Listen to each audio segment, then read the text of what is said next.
ദൈവനാമം മഹത്വപ്പെടുമാറാകട്ടെ. കുശവൻ കളിമണ്ണുകൊണ്ട് ഇഷ്ടമുള്ള രീതിയിൽ പാത്രങ്ങൾ മെനഞ്ഞെടുക്കുന്നത് പോലെ ദൈവത്തിന് ഇഷ്ടമുള്ള രൂപത്തിലും ഭാവത്തിലും നമ്മെ രൂപാന്തരപ്പെടുത്തുവാൻ നമ്മെ തന്നെ ദൈവത്തിൻ്റെ കരങ്ങളിലേക്ക് ഈ പ്രഭാതത്തിൽ സമർപ്പിക്കാം. ദൈവം അനുഗ്രഹിക്കുമാറാകട്ടെ. ഇത്രത്തോളം വൻ കൃപകളാൽ നമ്മെ വഴി നടത്തുന്ന വലിയവനായ ദൈവത്തിന് നന്ദിയോടെ സ്തോത്രം.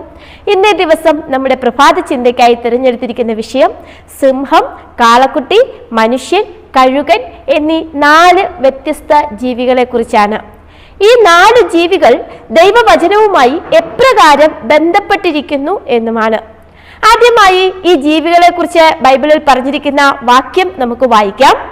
വെളിപ്പാട് പുസ്തകം 4-ാം അധ്യായം അതിന്റെ 7-ാമത്തെ വാക്യം. 1-ാം ജീവി സിംഹസ്ത്രീന് സദൃശ്യം, 2-ാം ജീവി കാളയ്ക്ക് സദൃശ്യം, 3-ാം ജീവി മനുഷ്യനെ പോലെ മുഖമുള്ളത്, 4-ാം ജീവി പറക്കുന്ന കഴുകിന് സദൃശ്യം. നമുക്കറിയാം, വെളിപ്പാട് പുസ്തകം എന്ന് പറയുന്നത് യോഹന്നാൻ സുവിശേഷകന് ദൈവമായ യേശുക്രിസ്തു വെളിപ്പെടുത്തി കൊടുത്ത ദർശനങ്ങളാണ്.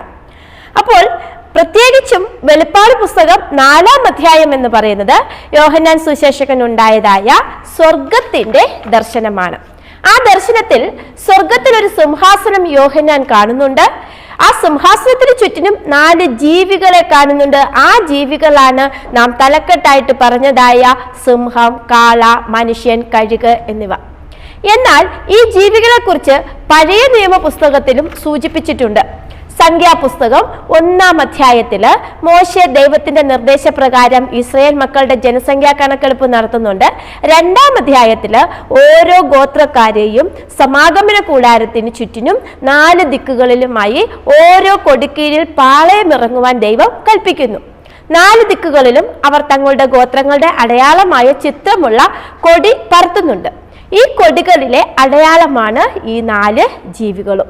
യഹൂദ ഗോത്രം നേതാക്കന്മാരായുള്ള കൂട്ടം സമാഗമന കൂടാരത്തിന് കിഴക്ക് ഭാഗത്ത് സിംഹത്തിന്റെ മുദ്രയുള്ള കൊടിക്കീഴിലും, എഫ്രയീം ഗോത്രം നേതാക്കന്മാരായുള്ള കൂട്ടം പടിഞ്ഞാറ് ഭാഗത്ത് കാളക്കുട്ടിയുടെ ചിത്രമുള്ള കൊടിക്കീഴിലും, രൂബേൻ ഗോത്രം നേതാക്കന്മാരായുള്ള കൂട്ടം തെക്കു ഭാഗത്ത് മനുഷ്യൻ അടയാളമായുള്ള കൊടിക്കീഴിലും, ദാൻ ഗോത്രം നേതാക്കന്മാരായുള്ള കൂട്ടം കഴുകിന്റെ ചിത്രം അടയാളമായുള്ള കൊടിക്കീഴിലും പാളയമിറങ്ങണം എന്ന് യേശു പിതാവായ ദൈവം മോശയോട് കൽപ്പിക്കുന്നുണ്ട്. പഴയ നിയമ പുസ്തകങ്ങളായ യെഹെസ്കേലിന്റെ 1-ാം അധ്യായത്തിലും ദാനിയേലിന്റെ പുസ്തകം 7-ാം അധ്യായത്തിലും ഈ 4 ജീവികളെ കുറിച്ച് ആവർത്തിച്ച് പരാമർശിച്ചിട്ടുമുണ്ട്. എന്നാൽ ഇനി പുതിയ നിയമ പുസ്തകത്തിലൂടെ നമുക്കൊന്ന് നോക്കാം. 4 സുവിശേഷങ്ങളിലും യേശുവിനെ ചിത്രീകരിച്ചിരിക്കുന്നത് ഈ 4 ജീവികളെ ഉപമിച്ചുകൊണ്ടാണ്. നമുക്ക് നോക്കാം. മത്തായിയുടെ സുവിശേഷത്തിൽ യേശുവിനെ ഇസ്രയേലിന്റെ രാജാവായ സിംഹം എന്ന വിധം വിശേഷിപ്പിച്ചിരിക്കുന്നു.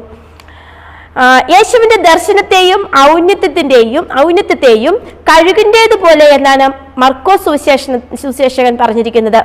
ലൂക്കോസ് എന്ന വൈദ്യനായിരുന്ന സുവിശേഷകൻ യേശുവിനെ സഹാനുഭൂതിയുള്ള മനുഷ്യനോട് സദൃശ്യമായും, യോഹന്നാൻ സുവിശേഷകൻ യേശുവിനെ യാഗമായ കാളക്കുട്ടിക്ക് സദൃശ്യമായും വിശേഷിപ്പിച്ചിരിക്കുന്നു. ആമേൻ, ദൈവത്തിന് സ്തോത്രം. ഈ 4 മൃഗങ്ങളിലും യേശുവിന്റെ ജീവിതവും ശുശ്രൂഷയുടെയും 4 വശങ്ങൾ അവിടെ ഒളിഞ്ഞു കിടക്കുന്നുണ്ട്. ഒന്നാമത്, യേശുവിന്റെ ജനനത്തിന് മുൻപ് യേശുവിനെ പ്രതിനിധീകരിച്ചത് രാജകീയവും കുലീനവുമായ സിംഹമാണ്. അതാണ് ആദ്യത്തെ മൃഗം, സിംഹം. ആദ്യത്തെ ജീവി സിംഹം. രണ്ടാമത്, യേശുക്രിസ്തുവിന്റെ ജനനശേഷം ജനിച്ചത് കഴിഞ്ഞിട്ട് സ്നാനപ്പെട്ടു, സുവിശേഷ വേല ചെയ്യുന്നു, ദൈവത്തിന്റെ പ്രവർത്തികൾ വചനം ഇങ്ങനെ ഉപദേശിച്ചു കൊണ്ടിരിക്കുന്നു. അങ്ങനെ അവസാനം കാൽവറിയുടെ അനുഭവത്തിൽ യേശുവിനെ പ്രതിനിധീകരിക്കുന്നത് ഭാരം വഹിക്കുന്നതും ത്യാഗം ചെയ്യുന്നതുമായ കാളയാണ്.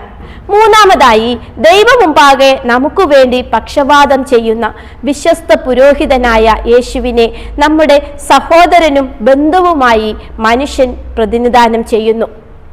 നാലാമതായി, നീതി നടപ്പാക്കിക്കൊണ്ട് ലോക ചരിത്രത്തിന്റെ അവസാനത്തിൽ കീഴടക്കുന്ന ഒരു രാജാവിനെ പോലെയുള്ള യേശുവിന്റെ വേഗത്തിലുള്ള വരവ്, അതായത് യേശുവിന്റെ ശുശ്രൂഷയുടെ അവസാന ഘട്ടം, ഒരു കഴുകൻ തന്റെ ഇരയെ ആഞ്ഞടിക്കുന്നത് പോലെ ആകുമെന്നും അവിടെ വിശേഷിപ്പിച്ചിരിക്കുന്നു. യോഹന്നാന് യേശുക്രിസ്തു നൽകിയതായ ദർശനങ്ങളാണ് വെളിപ്പാട് പുസ്തകം. ഇതിൽ ഓരോ ദർശനങ്ങൾ കാണുമ്പോഴും യോഹന്നാൻ അവിടെ ആത്മവിവശനാകുന്നുണ്ട്. ഈ ആത്മവിവശത വരുമ്പോഴെല്ലാം യോഹന്നാനെ ബലപ്പെടുത്തുന്നത് ക്രിസ്തു തന്നെയാണ്. ഇവയെല്ലാം നാം പഠിക്കുമ്പോൾ യോഹന്നാൻ കണ്ടതായ വസ്തുതകൾ മാത്രമല്ല, വീണ്ടെടുക്കപ്പെടുന്ന നാം എന്തെല്ലാം കാണുമെന്നും കൂടി ശ്രദ്ധിക്കേണ്ടതാണ്. അത് വലിയൊരു യാഥാർത്ഥ്യത്തിലേക്കാണ് വിരൽ ചൂണ്ടുന്നത്. നമ്മപ്പോൾ 4 ജീവികളെ കുറിച്ച് നാം മനസ്സിലാക്കി കഴിഞ്ഞു. 4 ജീവികൾ എന്തിനെയൊക്കെ പ്രതിനിധാനം ചെയ്യുന്നുവെന്നും അത് പഴയ നിയമത്തിൽ അതിന്റെ പ്രാധാന്യം എന്തായിരുന്നു, അതിനെ പുതിയ നിയമത്തിൽ പരാമർശിച്ചിരിക്കുന്നുവെന്നും യേശുക്രിസ്തുവിന്റെ ജീവിതത്തെയും ശുശ്രൂഷയെയും ഈ 4 ജീവികളുമായിട്ട് എങ്ങനെ ബന്ധപ്പെട്ടിരിക്കുന്നു എന്നും നാം മനസ്സിലാക്കി. അങ്ങനെ ഈ 4 ജീവികളെ കുറിച്ചുള്ള പഠനം ഒരു വലിയ യാഥാർത്ഥ്യമായി നമ്മുടെ മുൻപിൽ നിൽക്കുമ്പോഴും നമ്മെ ബലപ്പെടുത്തുവാൻ യേശുവിൽ ആശ്രയിക്കേണ്ടിയിരിക്കുന്നു. അതിനായി യേശുവിൽ നമ്മുടെ ഹൃദയത്തെ നമുക്ക് സമർപ്പിക്കാം. ഇന്നത്തെ ദിവസം വളരെ അനുഗ്രഹിക്കപ്പെട്ട ഒരു പകൽക്കാലമായിരിക്കുവാൻ ദൈവം കൃപ തരുമാറാകട്ടെ. പ്രിയ യേശുവേ, നീ ഞങ്ങൾക്ക് വേണ്ടി ഇപ്പോൾ ചെയ്യുന്നത് എന്താണ് എന്ന് ഞങ്ങളെ ഓർമ്മിപ്പിക്കണമേ. നീ ആയിരിക്കുന്നത് പോലെ നിന്നെ ഞങ്ങൾ കാണുന്ന ആ മഹാദിവസത്തിനായി ഞങ്ങളെ ഒരുക്കി നിർത്തണമേ എന്നുള്ള യാചനയും നമുക്ക് ഇന്നത്തെ ദിവസം ഓർക്കാം. നമുക്ക് പ്രാർത്ഥിക്കാം. ദൈവം എല്ലാവരെയും അനുഗ്രഹിക്കുമാറാകട്ടെ. നമുക്ക് കണ്ണുകൾ അടയ്ക്കാം. ഞങ്ങളെ അതിവാത്സല്യമായി സ്നേഹിക്കുന്ന ഞങ്ങളുടെ വാഴ്ത്തപ്പെട്ട നല്ല ദൈവമേ, ഹല്ലേലൂയ. ഈ നല്ല ദിവസത്തിനായി അടിയങ്ങൾ നന്ദിയോടെ സ്തുതിക്കുന്ന അപ്പച്ച. നല്ലൊരു പുലർക്കാലം തന്ന് നല്ലൊരു പ്രഭാതം തന്ന അടിയങ്ങളെ അനുഗ്രഹിച്ച വൻകൃപയ്ക്കായി നന്ദിയോടെ സ്തുതിക്കുന്ന അപ്പച്ച, സ്തോത്രം. ഇന്നേ ദിവസം കർത്താവെ അടിയങ്ങൾ അങ്ങയുടെ വചനം ധ്യാനിച്ചുവല്ലോ അപ്പച്ച, സ്തോത്രം. ആ വചനത്തിനനുസരിച്ച് കർത്താവെ ജീവിപ്പാൻ അവിടുന്ന് സഹായിക്കണമേ എന്ന് പ്രാർത്ഥിക്കുന്നു. അങ്ങയുടെ ജീവിതത്തെക്കുറിച്ച് അറിയുവാൻ, അങ്ങയുടെ ശുശ്രൂഷയെക്കുറിച്ച് അറിയുവാൻ ഈ 4 ജീവികളെ അവിടുന്ന് കർത്താവെ ആധാരമാക്കി തന്ന വൻകൃപയ്ക്കായി നന്ദിയോടെ സ്തുതിക്കുന്ന അപ്പച്ച, സ്തോത്രം. ഹല്ലേലൂയ. അങ്ങയുടെ വരവിനായി അടിയങ്ങൾ കണ്ണോക്കി പാർത്തിരിക്കുന്ന അപ്പച്ച, സ്തോത്രം. ഹല്ലേലൂയ. അങ്ങ് കർത്താവെ അടിയങ്ങളെ എല്ലാവരെയും കരുണയോടെ സൂക്ഷിക്കണമെന്ന് പ്രാർത്ഥിക്കുന്നു. ഇന്നേ ദിവസം ഈ വചനം കേട്ട എല്ലാ ദൈവമക്കളെയും കർത്താവെ അങ്ങയുടെ കരങ്ങളിലേക്ക് താഴ്ത്തി സമർപ്പിക്കുന്ന അപ്പച്ച. പാപികളും ദോഷികളുമാണ് എങ്കിലും കർത്താവെ അവിടുത്തെ വൻകൃപകളാൽ അടിയങ്ങളെ വഴി നിർത്തണമെന്ന് പ്രാർത്ഥിക്കുന്നു. ഇന്നേ ദിവസം പലവിധ ജോലികൾക്കായി പോകുന്നവർക്ക് വേണ്ടി പ്രാർത്ഥിക്കുന്നു. ഹല്ലേലൂയ. വിദ്യാഭ്യാസം ചെയ്യുന്ന കുഞ്ഞുങ്ങൾക്ക് വേണ്ടി പ്രാർത്ഥിക്കുന്നു. ഹല്ലേലൂയ. അവർക്ക് വരുവാനിരിക്കുന്ന പരീക്ഷയെക്കുറിച്ച് ഓർത്ത് പ്രാർത്ഥിക്കുന്നു. ആ പരീക്ഷകളിലൊക്കെയും കർത്താവെ ഹല്ലേലൂയ നല്ലവണ്ണം പഠിച്ച് ചോദ്യങ്ങൾക്കൊക്കെയും നല്ല അനുസൃതമായ ഉത്തരങ്ങൾ എഴുതി കർത്താവെ, സ്തോത്രം. പരീക്ഷയിൽ വൻ വിജയം നേടുവാൻ കുഞ്ഞുങ്ങളെ സഹായിക്കണമെന്ന് പ്രാർത്ഥിക്കുന്ന അപ്പച്ച, സ്തോത്രം. രോഗത്തിലായിരിക്കുന്നവർക്ക് വേണ്ടി പ്രാർത്ഥിക്കുന്നു. ആരെങ്കിലും കർത്താവെ, സ്തോത്രം, രോഗത്താൽ ഭാരപ്പെടുന്നുവെങ്കിൽ, മനോഭാരത്താൽ വ്യസനപ്പെടുന്നുവെങ്കിൽ കർത്താവെ അവർക്കൊക്കെയും അവിടുന്ന് സൗഖ്യം നൽകണമെന്ന് പ്രാർത്ഥിക്കുന്ന അപ്പച്ച, സ്തോത്രം. ഹല്ലേലൂയ.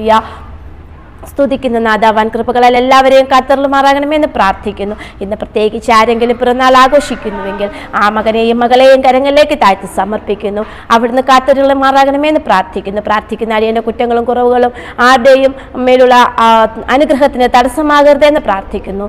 സകലവും ഞങ്ങൾക്കായി ജീവൻ വെടിഞ്ഞ യേശു ക്രിസ്തുവിന്റെ വിലയേറിയ നാമത്തിൽ തന്നെ. ആമേൻ.